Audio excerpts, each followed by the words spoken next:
Bonjour Didier. Bonjour Marc. Oui, je m'appelle Marc, effectivement. Je suis membre DCF depuis 1998 et je suis ravi de te recevoir aujourd'hui pour t'expliquer ce qu'est le mouvement des DCF. Eh bien super, écoute, moi c'est Didier Lefebvre, je suis au DCF de Metz depuis 9 ans et je suis ravi que tu puisses nous expliquer ce que c'est. Brièvement, les DCF, c'est déjà un mouvement qui existe depuis 1932, donc qui s'inscrit dans la longévité. Donc l'assurance d'y trouver des valeurs qui sont là depuis longtemps et qui perdurent depuis longtemps, à savoir la connaissance, le partage de la connaissance, le partage de l'expérience, et bien évidemment aujourd'hui la promotion de la fonction commerciale dans des moments de convivialité, d'échange tout aussi professionnel qu'amical. D'accord. Alors est-ce que tu peux nous dire si on est nombreux et où est-ce qu'on peut nous trouver? Oui, bien sûr, nous sommes aujourd'hui 2500 membres en France, répartis sur 80 associations.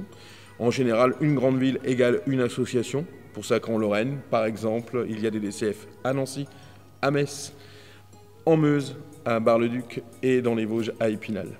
Alors tu as un parcours assez riche, est-ce que tu peux nous expliquer les différents postes que tu as occupés au DCF à Nancy?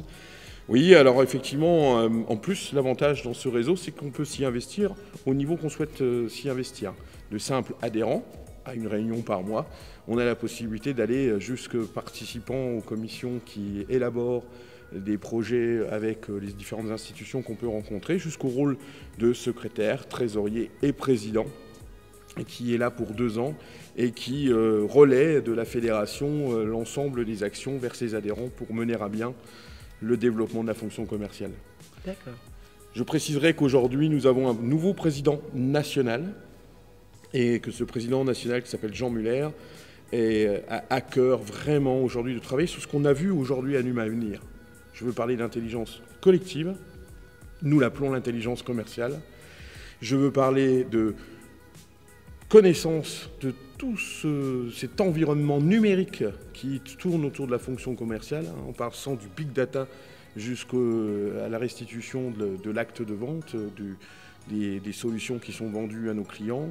C'est vraiment aujourd'hui un spectre complet que les DCF peuvent nous apporter en matière de partage et d'expérience, comme je disais en préambule. D'accord, c'est vrai qu'on est dans un monde qui bouge rapidement et c'est vrai que tout le monde s'adapte et notamment au DCF.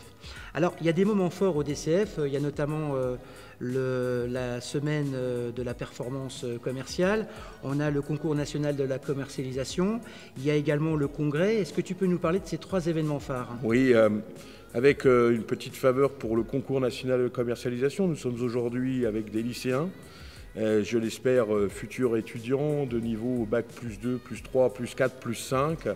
Nous organisons auprès de 8000 étudiants chaque année, tu l'entends bien Didier, 8000 étudiants, un concours qui permet à des jeunes de pouvoir être au contact direct avec des professionnels et de remporter, nous l'avons vu la semaine dernière, des voyages, de l'argent, en fonction de leurs résultats bien entendu, mais en tout cas, avant tout, une riche expérience au contact du monde professionnel. Et ça, c'est le concours national de commercialisation. C'est 4 heures consacrées à un examen, mais c'est surtout une prestation qui est faite sur scène devant des professionnels qui aident les étudiants à pouvoir mieux grandir et mieux acquérir ce que l'on doit acquérir sur le terrain, l'expérience. Merci, je vois que tu connais bien la présentation. Alors j'ai une question qui me vient encore à l'esprit. On est aujourd'hui dans le cadre d'un séminaire Numa Avenir. Qu'est-ce que tu pourrais conseiller aux jeunes qui pourraient rentrer comme junior au DCF? Quelles sont les motivations, quel intérêt on a à rentrer comme junior au DCF? Déjà en termes de, tu l'as bien rappelé à l'instant, l'appellation junior qui est destinée à tous ceux qui vivent une première expérience professionnelle et qui veulent rentrer dans notre mouvement. On les appelle les DCF juniors. Cette première expérience va leur permettre là aussi de renforcer leur lien avec le monde professionnel et surtout de tisser un réseau de connaissances. Je le disais ce matin, tous ces jeunes, et on est tous passés par là, avons notre premier réseau, le réseau de la famille, mais ensuite et surtout le réseau de l'école. On traverse les années et puis au bout d'un certain temps, lorsqu'on rentre dans la vie professionnelle, on se retrouve avec de nouvelles personnes et des gens qui ne sont pas forcément dans le même contexte que l'école.